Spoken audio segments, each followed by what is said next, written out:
Bonjour à tous. Bonjour. Bonjour. Bienvenue à Trois potes et un Attendez. ciné. Je suis pas là. Bon, donc aujourd'hui on va parler des plaisirs coupables. Hein. Oui, bah déjà c'est un terme qui est particulier. Moi je pense que c'est un terme qui est simple à identifier. Un film qui est pas trop aimé, mais que nous on aime particulièrement. Mais c'est vrai que le terme plaisir coupable, enfin moi je trouve qu'il n'y a pas trop de culpabilité à avoir quand on aime un film. On aime le film qu'on a envie d'aimer, point barre, qu'il soit bon, qu'il soit pas bon, on s'en fout. Mais c'est juste pour dire une étiquette pour que vous compreniez un peu de quoi on veut parler, quoi. A priori, les gens pensent que c'est de la merde ou non, on sait que c'est Voilà. de la merde, mais on aime Mais on bien aime quand même. Alors moi je vais vous parler d'un film. Alors je ne sais pas s'il y a beaucoup d'entre vous qui vont connaître. Ça s'appelle Extrasensu. Le titre fait un peu peur, j'avoue. Donc il y a eu plusieurs titres. Donc le titre original, Night of the Creep. Donc c'est réalisé par Fred Decker. Et donc Fred Decker a réalisé quoi? Il a réalisé également Monster Squad. Et après il s'est coulé à Hollywood avec Robocop 3. Le film en fait commence par des extraterrestres qui poursuivent un autre extraterrestre qui essaie de s'enfuir avec une capsule d'origine inconnue. On ne sait pas ce qu'il y a à l'intérieur. La capsule tombe malheureusement sur Terre. Au même moment, il y a un tueur en série qui s'échappe de l'asile. Il tue une bonne femme et son compagnon se fait contaminer par la dite capsule, d'où sortent des sangsues. Postulat du film, donc ça commence comme ça et après ça se retrouve 20 ans après. Alors, donc ce petit film-là, c'est un petit bijou pour moi parce que le film commence déjà en noir et blanc. Tout est bien fait, les décors, etc. Il y a un petit côté ancien American Graffiti que j'aime beaucoup, accompagné par une musique aussi qui est vachement entraînante. Bonne bande son. Donc ça se passe dans les années 60, Ça se passe au début, ça se passe dans les années 50. Donc T'as l'intro dans l'espace, les années 50 et les années 80 Voilà. dans tout le film. Ouais. pendant un quart d'heure, au début, ça se passe dans les années 50, il y a ce postulat de départ. Ensuite, c'est 15 ou 20 ans après, ou même 30 ans après, je ne sais plus. Mais ça se passe dans les années 80, on change de musique, donc le truc un petit peu 80s. C'est Et 27 ans plus tard. 27 ans plus tard, donc voilà. Wikipédia. Et donc on se retrouve 27 ans plus tard, dans cette ville. Les étudiants, ils essayent justement de s'intégrer dans une sorte de confrérie, bêta, gamma, etc. Et en voulant s'intégrer dans ces confréries, ils essayent de voler un cadavre. Seulement, c'est un des cadavres d'il y a 30 ans, qui s'est fait contaminer par une sangsue. Spoil Voilà. pas trop le film. Non, non, donc, ça c'est oui, vraiment non, dans mais un moment, comme je l'ai ouais. pas vu, avec leur gaffe d'intégration, ils vont laisser libérer le cadavre. Et s'ensuit justement un hommage à tout le cinéma d'horreur. Et c'est un film où tu suis pas mal de jeunes et d'étudiants, un peu teen movie ou rien à voir? Très teen movie. C'est un film pour tout, d'horreur. Pour tout, donc film de monstres, film de zombies, film d'extraterrestres. Et il a été donc Plutôt film d'horreur ouais. dans la thématique générale quand même. plutôt thématique en mode brain dead. Ah oui, il y a une partie comédie. Il y a une un partie côté comédie quand même au film. Ah, Il y a quoi Un qui peu ressemble à science-fiction. ce genre de... Pas grand chose. Alors en fait, À part des il y a- mi-parodies aussi. il n'y a pas grand chose. Moi, le seul truc qui se rapproche aujourd'hui, c'est Stranger Things. Avec le mec avec sa batte de C'est baseball. assez sérieux quand même, Avec Stranger Things. oui, mais Non mais là en tu côté mets le moins côté sérieux. comique là. Ok. Le côté comique, Ok, non, mais etc. c'est Et justement, il y a le côté euh, Monster Squad en fait. Le un co- peu. Voilà, le côté Monster Squad, t'as le flic avec son gros cigare et qui a toujours son fusil à pompe dans sa Un voiture. peu caricature. Caricature qui est joué par Tom Atkins, qu'on a vu dans Piège en eau trouble, qu'on a vu également dans plein de films de mafia liés à la mafia, etc. Donc je crois que c'est le rôle, je crois, le plus intéressant et l'acteur le plus connu du film. Le reste, c'est des gens que tu connais pas forcément, tu les as jamais vus. Ce qui est assez intéressant, c'est que tous les personnages ont un nom de réalisateur. Mais Donc c'est Brian De Palma. Donc c'est un surnom ou c'est Non, vraiment c'est fait les exprès noms quoi. des personnages. c'est vraiment fait C'est exprès. un trip quoi. C'est un gros trip du réalisateur. Ok. Donc là, par exemple, tu as Chris Romero, qui est interprété par le personnage principal, James Carpenter Hooper, Cynthia Cronenberg, qui est un petit peu la nana qui va faire partie de la love story. Le en Love gros, Interest. Le Love Interest, voilà. Tu as l'inspecteur Ray Cameron. Et donc, ce qui est assez intéressant, c'est que le film est un plaisir coupable dans la mesure où tu penses à beaucoup d'autres films d'horreur. On a du mal à se rendre compte de ce que c'est en fait. Du coup, Bah, ceux qui l'ont pas vu, tu vois, c'est pas évident de. Bah, ce qui est assez intéressant, c'est que quand tu vas regarder le film, tu vas dire sur quoi je tombe. Et tu vas dire, ouais, il y a un effet de distanciation qui fait que c'est assez humoriste. C'est plutôt. C'est du second degré de c'est ouf, du hein. second degré, ça fait pas peur. C'est plein de références. Mais c'est bourré de Est-ce références. qu'il y a un petit côté Ivan Reitman peut-être dans le Non. côté non, rien à voir. Je Euh, cible pas trop. En fait, au niveau. Il y a peut-être 2-3 dialogues qui pourraient évoquer ça. Ah, tu veux parler des non, mais dans le côté what the fuck, mais en même temps fun, léger.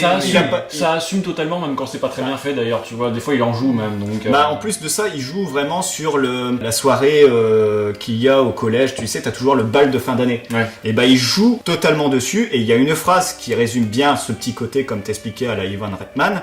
C'est Tom Atkins, le flic avec son shotgun. Il fait « Eh les filles, vos mecs sont arrivés. Le problème, ils sont tous dead. » Mais la manière dont il le dit, ça fait très très Ivan Reitman. D'accord, ouais. Ils sont tous canés avec son gros cigare et tout ça, donc ça fait très très cliché. Mais tu passes vraiment un bon moment parce que tu revois tous les clichés, le tueur qui s'échappe de l'asile psychiatrique avec sa hache, la grand-mère qui regarde un film d'horreur au même moment où elle se fait attaquer par des monstres, t'as le chien qui est tout gentil, qui reste toujours là, mais tu te méfies un petit peu. Il joue sur pas mal de figures comme ça, du héros qui est un petit peu trop timide. Tu vas suivre toute l'évolution de ce personnage-là, qui va devenir un héros malgré lui, qui va prendre les armes, qui va passer un petit peu son côté pleureuse, adolescent, j'ai pas de femme, etc. Il est amoureux d'une nana qui sort avec le beau gosse du lycée qui est hyper misogyne, mais horrible. Il va devenir un homme. Et donc il va devenir un homme, etc. Il a été réalisé 4 ans avant Branded de Peter Jackson. Et notamment, il y a une scène dedans où, pour sauver sa dulcinée, il prend une tondeuse à gazon pour tuer les zombies. Scène qu'on retrouve dans Branded de Peter Jackson. À la fin, c'est même le gros truc. Ouais, c'est le gros truc de... gros massacre de fin. Et justement, la fin de Extra Sensu, c'est un peu ça. C'est l'attaque de partout. Le dernier acte, avec le lance-flamme, tout ça. Enfin, tous les différents artifices et armes pour faire le petit combat contre les monstres. Ça fait beaucoup penser à Branded. Alors, pourquoi Plaisir coupable ? Alors, moi, mes deux questions, du coup, Vas-y, c'est quand est-ce que tu l'as découvert ? Ouais, je pensais à cette question-là aussi. Et pourquoi tu l'aimes ? Alors, je l'ai découvert à l'époque où il y avait... Enfin, je sais même plus si ça existe, je pense pas. Il y avait TPS. Mes parents avaient TPS et ils passaient surtout... à partir de 22h, 23h, des films un petit peu inconnus. Et à l'époque, j'étais friand de tous les films d'horreur, puisque le premier film d'horreur qui m'avait marqué, c'était Chucky. Et oui, étrangement, c'est celui qui m'a fait faire des cauchemars. J'étais très jeune, et donc je me suis passionné pour les films d'horreur. J'étais tombé par hasard sur ce film-là, je me disais, ah putain, un film avec des sangsues et tout, ça s'est jamais fait. J'ai regardé le film, et je me suis dit, mais en fait, c'est pas un film sur les sangsues. C'est qu'un prétexte. Ouais, c'est qu'un prétexte pour laisser libre cours à toutes les démarches du réalisateur pour faire son fourre-tout. C'est-à-dire un mettre des zombies, des monstres un peu bizarres, etc., qui sont pilotés par les sangsues. Alors, est-ce que cet amour que tu as pour le film, c'est pas juste peut-être tout simplement de la nostalgie, parce que c'est un des premiers films d'horreur que tu as découvert c'est un peu ça, oui. Et puis, c'est à partir de là aussi, je me suis rendu compte... Mais t'avais quel âge, du coup ? Oh, je pense que j'avais 10 ans. Ouais. Ah oui, c'est hyper jeune. Et à chaque fois, je me souviens, avec mon frère, on rigolait beaucoup, parce qu'il y a 2-3 vannes dedans... Elles sont à mourir de rire, notamment par le mec qui est handicapé, un des meilleurs amis du héros, je ne sais plus comment il s'appelle. C'est JC, voilà, joué par Steve Marshall, qui est justement, je trouve que c'est une très très bonne trouvaille dedans. Et donc, avec mon frère, on a beaucoup déliré, on le passait à des potes pour dire, oh putain, ce film-là c'est ouf. Et je l'ai revu récemment, et je m'amuse à le regarder régulièrement. Parce qu'il est pas long, avec toujours autant de plaisir. Aussi, ça va, ouais. Toujours autant de plaisir. T'amuses bien. C'est pas un film où tu vas te faire chier. Tu t'amuses à calculer le nombre de références. Il a voulu faire son patchwork, son mélange un petit peu de toutes ces cultures. Roger Corman, etc. J'en passe, Peter Jackson, Sam Raimi. Et je pense qu'il a voulu faire un premier film pour montrer qu'il avait cette capacité justement à faire de l'horreur un petit peu sous forme d'humour, etc. N'oublions pas que dans les années 80, il y avait aussi quand même pas mal de doses d'horreur humoristique. Enfin, ça venait. Ça commence à venir avec Gremlins, etc. C'était au début du renouveau du film d'horreur à la cool. Ça fait partie de toute cette catégorie de genre Evil Dead 2, etc. Gore avec un peu de comique dedans. Ça fait partie de cette génération-là. Ok. Je le conseille si un jour vous voulez mater un film avec des potes un vendredi soir avec quelques bières. Vous connaissez un peu le cinéma d'horreur, Peter Jackson, etc. D'horreur, trip, léger, mais en même temps intéressant, avec plein de références. Voilà. Ok. C'est comme ça que ça j'aurais donne envie de le voir, en tout cas. On enchaîne. Que quoi ? Peut-être moi, ce sera plus léger que ce que je vois là. Ouais, mais on va bien rigoler. Donc c'est En pleine tempête, donc j'ai ramené mon petit Blu-ray. C'est pas évident forcément de le trouver en Blu-ray. Je l'avais en DVD, le jour où j'ai trouvé le Blu-ray, je l'ai pris, puis j'ai revendu le DVD. C'est un film de Wolfgang Peterson avec George Clooney, avec l'acteur que je n'aime pas du tout. Mark Wahlberg que je déteste par exemple dans Max Payne, qui est pour moi un acteur qui est pas très très bon, ou un film sur 10. Pas très Et expressif. ouais, en fait, ce gars-là, de mon point de vue, il est bon, un film sur 10. Et ben, c'est un des films sur 10 où il est bon. Il était assez jeune et il a un peu le rôle que pouvaient avoir à l'époque les Matt Damon ou Ben Affleck. Ouais. C'est les petits jeunes premiers. Comme dans Armageddon, un petit peu comme ouais, tu voilà, dis, côté beau gosse, un peu. Donc là, c'est Ben Affleck. alors c'est un film qui est sorti en 2000. Il est catégorisé dans le drame thriller. Un petit peu, on va dire drame catastrophe. 2h10 qui est quand même assez long pour ce genre de film et en même temps quand tu le regardes, t'as pas non plus, enfin moi j'ai pas l'impression qu'il dure 2h10. En gros, c'est dans une petite ville typique américaine de portuaire de pêcheurs. George Clooney qui campe en post-urgence un barbu pêcheur un petit peu blasé qui fait sa petite vie pépère, qui est à la limite de la faillite parce que son exploitation de bateau de pêche n'est pas au meilleur de sa forme. Et en galère avec son petit équipage et ils reviennent d'une mauvaise pêche et c'est la fin de la saison de la pêche et pour essayer de redresser la barre financière ils vont tenter une dernière sortie en mer Alors que c'est pas bien. c'est pas recommandé, c'est ouais. la fin de la saison et ils veulent absolument rattraper les mauvais coups qu'ils ont eu avant. Il faut savoir que c'est l'ambiance d'une ville où il y a que des pêcheurs, toute l'économie est basée autour de ça et donc quand c'est la merde ils ont que ça pour vivre. Il y a un petit côté il y a un côté social en fait. Ouais, mais très léger. C'est pas un film qui se prend trop la tête, mais on sent que c'est je pêche, la pêche est bonne ou je crève. Et ils vont aller dans un endroit qui est réputé comme dangereux, donc qui est plus loin que d'habitude, mais où a priori la pêche est bien meilleure et donc il arrive à convaincre assez facilement son équipage que cette fois-ci la pêche va être bonne. C'est une histoire vraie ou... Alors, ils font comme si c'était une histoire vraie alors que c'en est pas une. Mais c'est basé sur des événements de tempête où des bateaux ont disparu. Des récits, voilà. Et ils se retrouvent piégés dans une tempête. Donc, en gros, ils s'arrêtent une première fois, la pêche est pas terrible, donc ils décident d'aller plus loin, c'est pas terrible, ils décident d'aller plus loin. Et un fameux endroit qui devient dangereux. Et en plus d'être dangereux, ils se prennent la tempête du siècle qui fait que le bateau va se retrouver dans la tourmente absolue. Tu sais, c'est typique du film des années 90 où chacun est dans son rôle.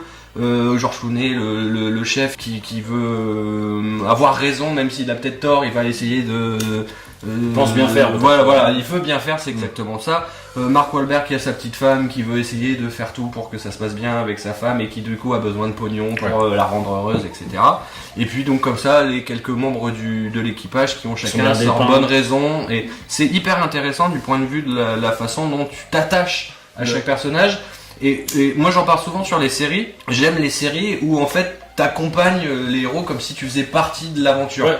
Comme Lost, tu les suis, t'es un petit peu un naufragé avec eux. Partie de l'équipe. Battlestar Galactica, t'es un petit peu dans le vaisseau en train de les accompagner. Et donc c'est exactement ça. C'est tu pars à la pêche avec un équipage et tu t'aperçois que t'as une catastrophe qui t'arrive dans la gueule. Puis les valeurs du courage et tout ça sont bien mis en avant. Voilà. Le sacrifice, oui, c'est le genre de film. Alors après, je vais pas aller spoiler trop ce qui se passe et comment ça se termine. Qui meurt. Il y a un petit côté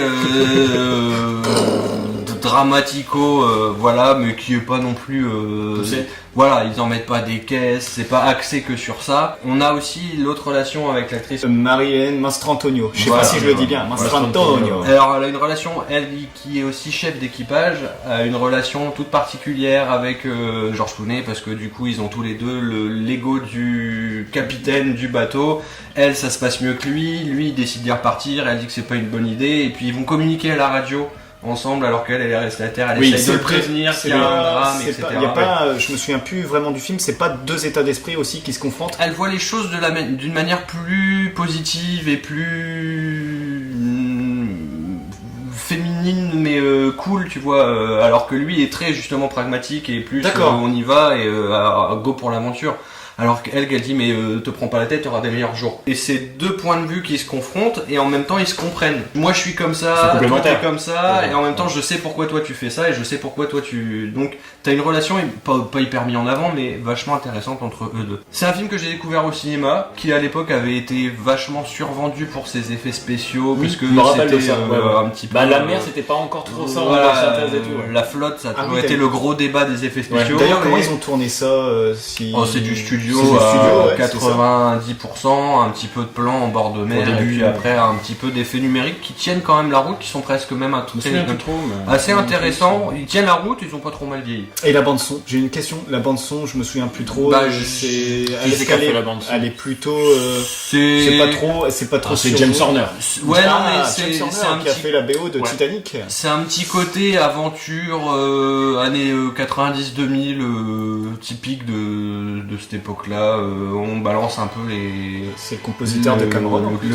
le classique, mais elle est pas notable plus que ça, D'accord. quoi. Elle fait le taf. Mais t'es vraiment en train de pêcher avec eux, de voir leurs galères, de voir comment ils les surmontent, de voir leurs espoirs et de voir comment ils arrivent à repousser les limites jusqu'à franchir la limite de trop qu'ils auraient pas dû franchir. C'est vachement chaleureux et c'est hyper bien joué avec des personnages que moi je trouve attachants, intéressants, bien construits. Vous serez vraiment pas déçus de partir à l'aventure avec une histoire qui tient la route, qui parfois tire un petit peu les violons, mais Oui, c'est voulu. Ça fait partie du moi, langage de ce genre de ouais, film. moi, ça ça fait me dérange partie, pas, je suis presque un peu sensible à ça, donc quand tu rentres dedans, t'as aucun problème avec ça. Et puis j'irai pas plus loin. D'accord. Et j'aimerais bien savoir ce que les gens, si vous voulez passer des commentaires, justement, je sais pas du tout comment est perçu le film. Je crois qu'il était pas hyper bien perçu à la Est-ce que sortie, les gens donc, l'aiment bien, est-ce que les gens l'aiment pas, est-ce que les gens l'ont oublié, j'en ai aucune idée. Mais Et moi je le trouve souvent- sympa à redécouvrir. Souvent dans ce genre de film, t'as toujours des seconds rôles. T'as des seconds rôles. Les ouais, seconds ouais. rôles, oui, des têtes mais- d'affiche. Et c'est ce que je voulais voir justement. Diane Lane, John C. Reilly,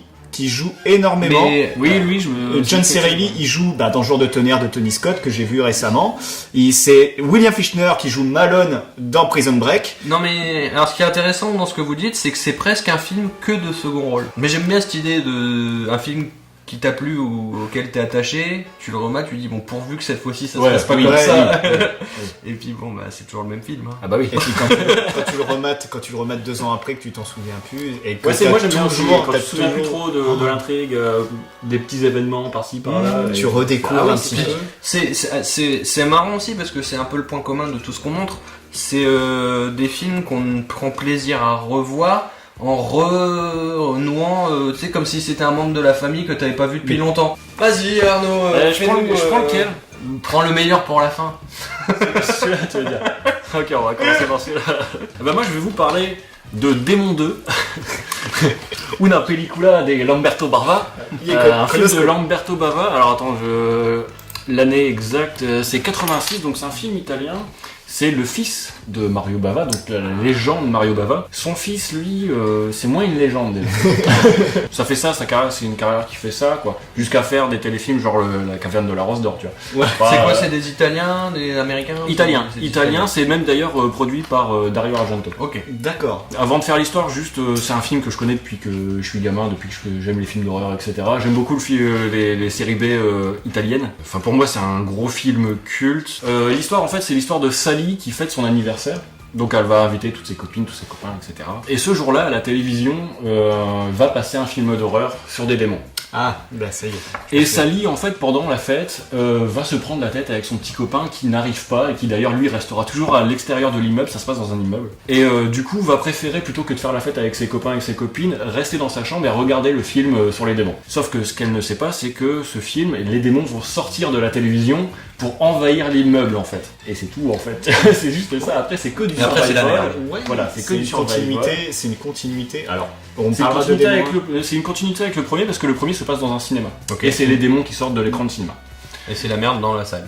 Voilà, c'est ça Voilà. exactement. Sauf que là, il a ouvert un peu le huis Le clos. champ, il passe vers la vidéo, vers le. C'est ça, ouais. Le Et cinéma, il ce se qui est fait intéressant dans ce film, mine de rien, en termes de conception, c'est que tu vas croiser tous les voisins. C'est-à-dire que tu vois le portrait au début avant que la merde arrive dans l'immeuble. On va en reparler. ça. Voilà, c'est ça, ouais. T'as tout ce côté, la voisine, c'est une gamine avec ses parents qui la délaissent un peu. T'as la meuf enceinte, qui est la copine du héros, d'ailleurs, qui joue un peu le Rambo à la fin et tout. Enfin, c'est un gros délire. T'as pas des sportifs aussi avec de la Si, musique si, si, dans le sous-sol. Ouais, Dans ils le sont sous-sol, excellents, dans le eux. sous-sol, t'as une salle de gym. Excellent, ouais. Et ça, c'est immortel. Et oui, d'ailleurs, j'ai oublié de préciser, c'est le premier rôle de Asia Argento au cinéma. Il faut voir le 1 pour voir Non, le... pas du tout. Il y a aucun rapport. Il y a pas d'acteurs qui reviennent. Il y a pas de tout ça en fait. Si j'aime autant ce film, c'est parce que ça part en cacahuète. Mais mais non, mais attends, je t'explique. Parce qu'en fait, si tu veux, il y a des moments de tension qui sont extrêmement forts. La première transformation de Sally en démon est vraiment puissante. Même quand le démon sort de la télé, c'est hyper bien fait. Il arrive à te déjà l'immeuble, t'as l'impression de le connaître. Tu sais qui habite, tel étage, tel machin, etc. Donc tu sais parfaitement qui est menacé à quel moment. D'accord. Ça c'est plutôt bien fait. Il y a même une séquence un peu à l'Alien où tu as le sang qui traverse, parce qu'il est un peu acide aussi, et ça traverse les étages, et donc tu comprends bien qui est où dans l'immeuble, et ça c'est hyper intéressant. Des gros moments de tension. Même le film dans le film, tu sais, à la télévision. Ouais. Avec les démons, je le trouve hyper bien. T'as envie qu'il fasse un film, un vrai film sur l'histoire, tu vois, du truc qui passe à la télé. Et ça, je trouve ça hyper cool. Ça serait pas la thématique justement de démons. Est-ce que tu crois que Lamberto Bava, il essaie pas d'insister justement sur ce côté de distanciation, le film dans le film? Effectivement, t'as une petite mise en abîme, mais je crois qu'il est plutôt dans l'idée de triper et de s'amuser. Et le message derrière, il s'en fiche un peu en fait. Pour de vrai, je pense que c'est ça. C'est vraiment un film où il a envie de s'éclater et de faire le plus gore possible et de dépeindre des personnages. Et de s'amuser avec, quoi, tu vois. Ça se prend moins la tête que The Ring. Ouais. Ah non, mais ça se prend, oui, voilà, exactement, c'est pas ce genre de film du tout, quoi. Mais de mémoire, moi, quand j'avais vu Démon, excuse-moi de te couper, quand j'avais vu Démon, ce qui me faisait très peur quand j'étais gosse, c'était les transformations. Les démons, je les trouve vraiment très flippants dedans. Ouais, ils sont bien faits, et le maquillage sont très très bons. C'est vraiment flippant parce que t'as ce côté un petit peu, je me prends pas au sérieux, etc. Mais t'as les démons, ils font vraiment peur. Mais en fait, ils ont une gueule, t'as pas le envie de truc, les avoir c'est en qu'en face. tant que spectateur, tu te dis, ok, on peut triper, on peut passer un bon moment, mais lui, mine de rien, c'est très à l'italienne, ça, c'est de faire les choses extrêmement sérieusement. Il a pas de second degré quand il le fait, il s'amuse avec à faire du gore, si tu veux. C'est ça la force de ce film-là, c'est qu'il c'est du gore pour vraiment faire du gore. C'est pas marrant, quoi. En fait, si tu veux, nous, on rigole devant parce qu'effectivement, il y a des séquences à la con. Je vais spoiler un truc, mais on s'en fout, tu vois. Il y a par exemple, il y a un chien qui se fait posséder, qui devient un démon. Et puis ce chien-là commence à agresser les gens, et à un moment donné, il y a une espèce de gremlins qui sort carrément littéralement de lui, et là, ça devient n'importe quoi, parce que le gremlins, 1, il est mal fait, 2, il se fait tuer à coups de parapluie comme une vieille merde et tout, enfin, puis il rigole comme un con, Et tu vois. Tu vois la transformation? Ouais, tu vois la Elle est- transformation. ok. Bah, c'est pas hyper bien fait, tu vois, mais Mais au niveau de la lumière, parce que je pense... Ah, c'est super bien travaillé, ça, ouais. Les films d'horreur italiens, ils ont été très réputés par rapport à leur gestion de la lumière. On pense à Dario Argento, Ouais, Mario bien Bava, etc. Est-ce que ça perdure, en fait, cette tradition à l'italienne? ouais, t'as des côtés un peu, des couloirs un peu bleus, un peu machin, etc. Bien sûr, ils en rajoutent toujours des tonnes, ça fait partie du côté un peu italien, Ouais. genre là, tu sais, t'as de la fumée dans les couloirs. Mais c'est bien fait parce que la musique t'emballe, enfin, il y a vraiment un truc qui est vraiment sympa, c'est vraiment un film où il faut pas se prendre la tête devant, c'est pour ça que c'est typiquement le genre de film où je te le mate à 4h du matin, et je sais que je vais pas réfléchir, et ça me fait du bien, parce que j'aime bien aussi les films où je me prends la tête devant, et quand j'ai pas envie, je mets ça. Quand on parle d'un film comme Démon 2, on parle aussi du moment où on est en plein cassage de gueule du cinéma de genre italien, c'est-à-dire que ils ont eu le summum 70, 80, Ouais, et là là, t'es en on- 86, et c'est littéralement en train de se péter la gueule. Tout le monde fait de la merde, même les plus grands, tu vois, même les Fucci, les machins et tout, ils font de la merde littéralement, quoi. Et Donc celui-ci, il est quand même un petit peu au-dessus des merdes qu'ils ont réussi à faire. Il est quand même extrêmement regardable. Mais il y a un savoir-faire quand même qui est là. C'est étonnamment d'ailleurs dans la filmographie de Lamberto Bava, c'est qu'il y a un vrai savoir-faire à l'intérieur qui est mieux que le premier d'ailleurs. Très bien. Les... Bah suivant peut-être, non? Tu veux faire Ok. des likes? Ouais. Allons-y. Ouais, vas-y, fais des likes. Ah, il a vendu la mèche. Effectivement. Je vais peut-être pleurer. Je vous propose Daylight 1996, film que j'ai aussi vu au cinéma. Peut-être le dernier bon film de Stallone selon moi, qui campe Kit Latoura, un ancien patron des services de secours de la ville de New York. Il a fait une boulette, il s'est reconverti en chauffeur de taxi, et ce film est pour moi une leçon de cinéma de comment réaliser un film catastrophe qui n'aura, voilà, efficace. C'est une partition qui est écrite et récitée d'une manière parfaite, ou en tout cas quasi parfaite. Une introduction qui doit durer à peu près une dizaine de minutes, qui va présenter chaque personnage qui vont avoir une utilité ou un intérêt dans l'histoire. Donc brièvement, ce personnage-là est chauffeur de taxi, ancien chef des services de secours de la ville. À cause d'un fait qui est raconté pendant le début du film, il y a une catastrophe dans un pont qui s'effondre, donc il se retrouve dans une situation où il va devoir sauver les gens qui se retrouvent à l'intérieur. C'est un peu la dernière chance de pouvoir sauver les gens, puisqu'ils ne peuvent pas sortir de ce pont qui s'est effondré des deux côtés. C'est un personnage qui est... Alors je sais pas si c'est la VF, je sais pas si c'est son jeu d'acteur. Je trouve attachant. Ouais. Il est d'une... voilà, il est d'une gentillesse, d'une envie de le suivre, d'une façon de jouer, d'une gestuelle qui me passionne. On dirait qu'il savait... C'est son énergie qui t'emmène en Ouais. fait. Il emmène les personnages qui sont coincés, mais il t'emmène toi aussi en tant que spectateur. Ah oui, non, mais encore une fois, c'est un peu comme si t'étais... Pour le coup, c'est lui que t'accompagne dans comment on va réussir à sauver. Et il y a une phrase dans ce film qui résume absolument tout le film et toute la sincérité du film, c'est il y a toujours une chance, il y a toujours une possibilité de s'en sortir, on trouvera toujours une solution. Et c'est ce qui véhicule, et on a l'impression qu'il savait que c'était un petit peu le dernier hommage de la génération des films Stallone.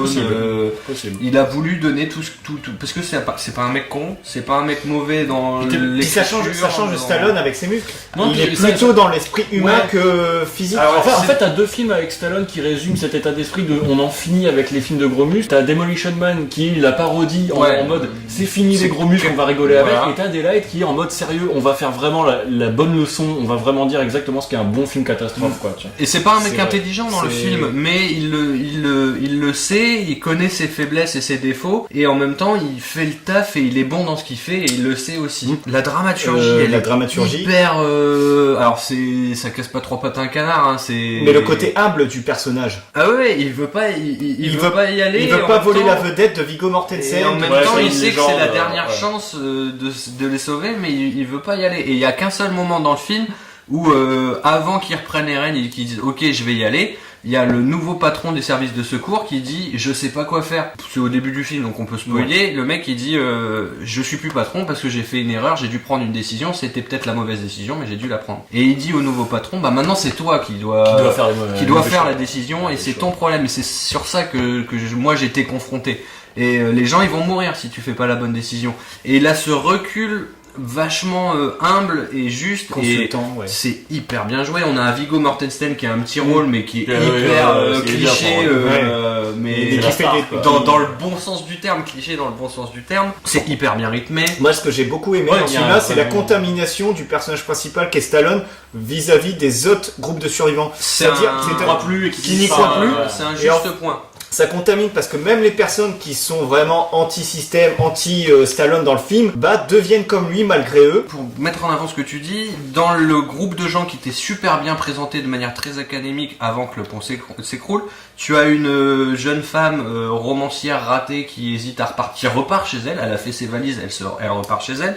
Tu as un couple de vieux qui n'a plus grand chose à perdre. Tu as un quart de prisonniers qui sont Oui, plutôt c'est vrai. des gens badass. Le chien. Ouais, donc ça c'est avec le couple Tout est un de peu vieux. représenté, quoi. Et donc c'est de la société des années 90. en fait. c'est que des gens qui sont un petit peu en mal d'espoir, en mal de Et- vie, et- ils sont un peu Et je suis entièrement d'accord sur la avec fin, toi. tu vois. Parce que les 10 premières minutes sont vraiment révélatrices où tu vois tous on les te personnages. présente tout de manière, alors c'est trop académique, C'est choral au début.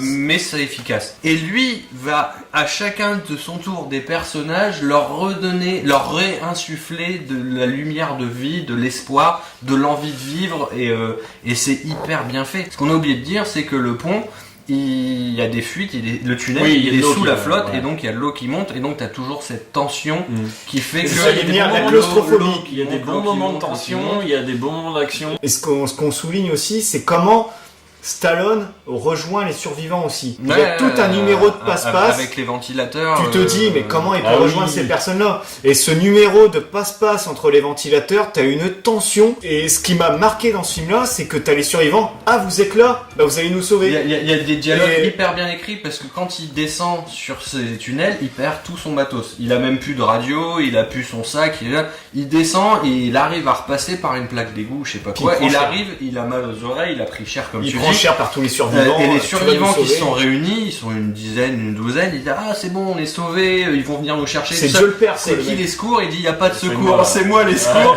Ouais. Et d'un coup ils sont dégoûtés parce que le mec il est tout seul et on peut pas repartir par là où il est passé. Et après tu vas de surenchère en surenchère et le film t'apprend que à chaque problème se trouve une solution et que même si le problème est de plus en plus grave, il y aura toujours une solution et un dernier espoir et tu repousses comme ça les limites. Il y a une scène à un moment donné où t'as un des prisonniers qui a deux doigts de se venger et de buter Viggo Mortensen qui veut aller se sauver presque tout seul. Ouais. Et ce gars-là, je sais plus quand dans le film, quelques temps après, c'est le premier à filer un coup de main. Il est vachement émouvant. Bah, Tu ils ont une vois seconde. que T'arrives pas à En fait, c'est juger les les personnages. gens, en fait, parce qu'ils sont dans Ouais, une bah, détresse. Ce qui est vraiment intéressant aussi, c'est par rapport aux personnages. T'as l'impression Tu qu'ils vois sont la dans beauté des êtres une humains. renaissance. Alors des personnages très bien dépeints, très académiques presque trop, mais en même temps, pour une fois, pourquoi pas. Assez crédible, un Stallone au meilleur de sa forme, que ça soit dans, comme je disais, les gestuels, le jeu, les dialogues, la façon de bouger, le scénar, enfin tout est très propre.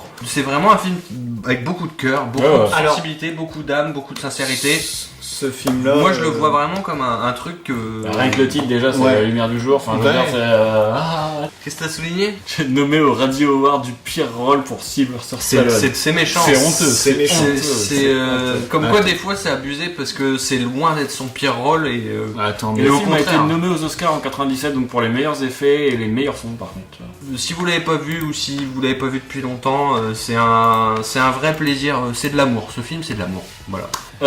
Du coup, vous avez tous passé pour des gens bien qui aiment des bons films, et moi je passe pour un abruti. J'approuve, je suis désolé. Alors le film, le vrai plaisir coupable, c'est c'est celui-ci. C'est Running Man.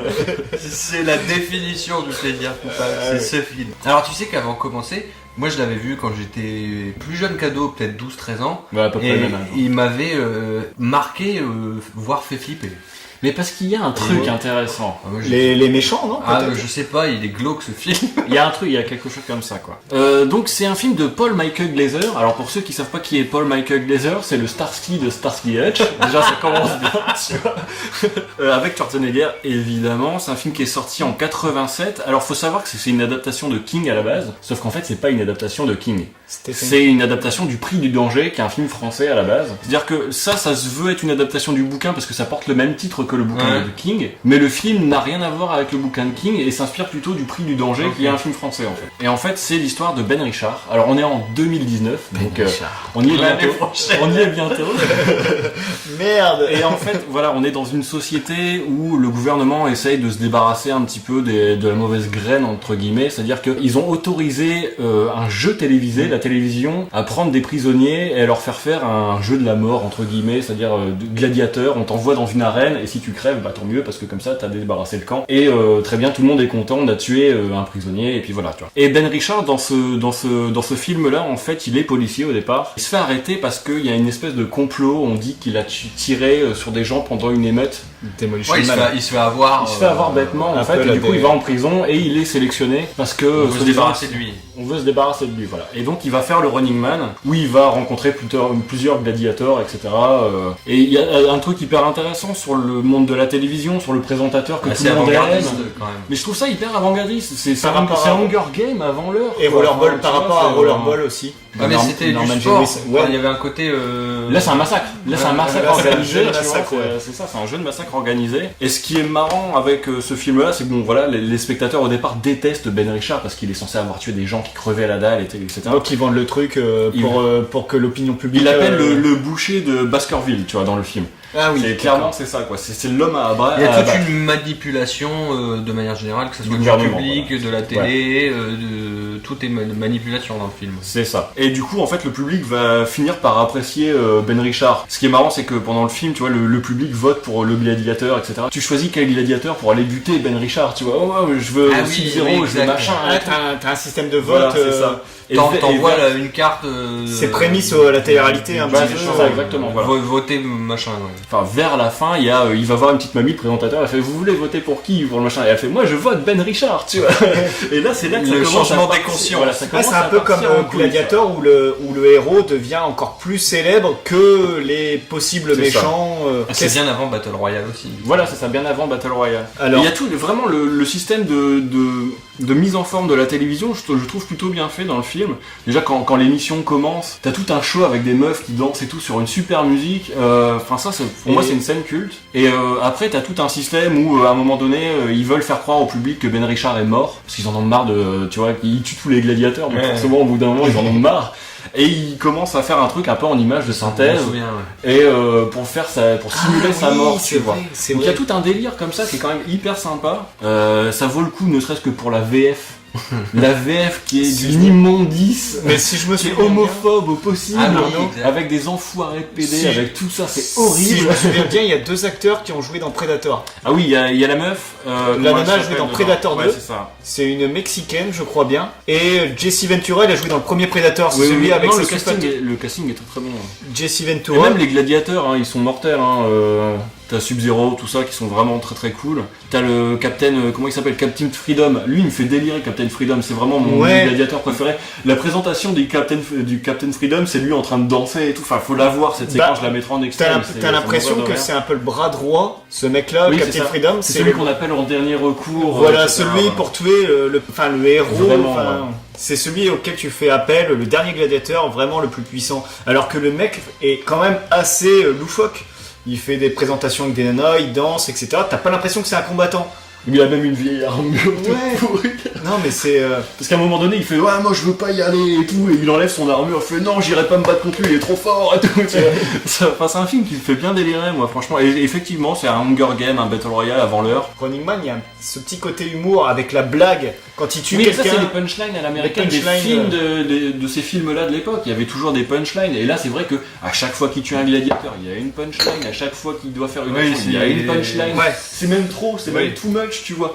Mais c'est ça qui me fait marrer. C'est quoi qui fait que c'est que les déchire gens à aiment ton pas cœur? Bah, Non, le- que toi Ah non. tu l'aimes bien. Moi j'aime bien le côté télé, la télé prend le pouvoir, c'est vraiment un sujet que j'aime beaucoup, c'est même pour ça que j'avais été voir les Hunger Games, etc. Tu vois.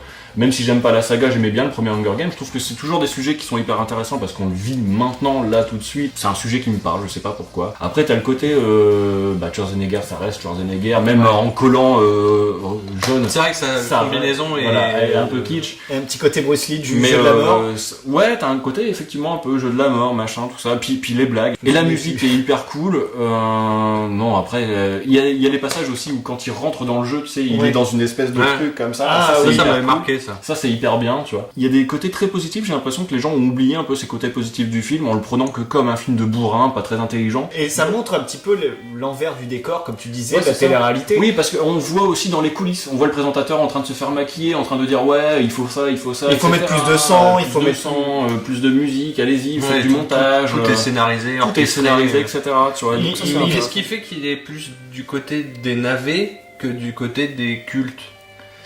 Je pense que c'est très certainement parce que c'est too much. C'est trop de punchline, trop. Puis c'est moi, de ce que je voudrais rebondir par rapport à nous, moi c'est le côté des méchants, où t'as l'impression que c'est new level. Tu vois, tu joues à un jeu vidéo. Oui, il y a le côté Il y a un jeu côté vidéo. jeu vidéo. Il y a un côté jeu vidéo, ouais. tu vas dépasser le bot suivant, enfin stage. le nouveau stage, etc. C'est je suis Mais c'est plus ce que- méchant. mais moi, je c'est suis ce que plus j'aime dans le film, entre guillemets. Ça C'est-à-dire qu'à monte chaque en- fois que ça va monter en puissance et plus assez il est censé assumé, rencontrer en plus, d'ennemis, plus ils sont censés être forts. J'ai eu la même sensation pour le film Fortress. Avec, Ah, Peut-être un petit peu, ouais. Ah il y a oui, peut-être un côté comme ça. dans le Très côté violent. série B++, Alors, je moins préfère moins. celui-ci, moi. Ouais, mais sur les deux. glauque, tu sais Très- pas trop ce que tu regardes, c'est chelou. Futuriste, machin. Voilà, et Fortress, je l'associe un peu à ce côté. La prison un petit peu new generation, où tu peux pas t'enfuir et C'est c'est très froid. C'est pas très- où t'es, c'est pas ce que Ouais, tu ouais. regardes, c'est que c'est pas ouf, mais en même temps, Ouais, tu c'est ça. y vas quand même.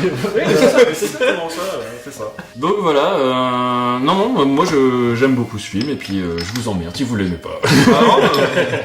Donc voilà, on vous dit à une prochaine fois, j'espère que ça vous a plu. Salut. Voilà. Salut.